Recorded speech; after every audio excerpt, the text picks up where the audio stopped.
semangat. Nampak muka benda ceria, tapi dia kurus sikit lah.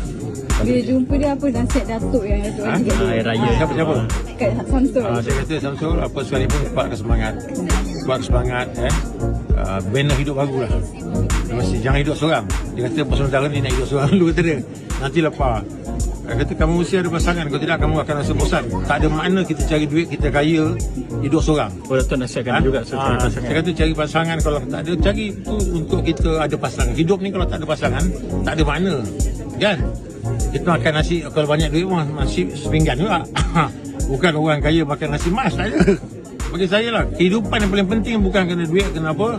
Kehidupan tu kita nak ketenangan dengan keluarga, dengan anak isteri tu. Tapi dia kata nak fokus kerja dulu lah. Dia kata nak fokus kan. Bagi dia banyak kerja, habiskan dia punya filem ni lagi. Dia 2 filem kan. Kawarij dengan ni semua.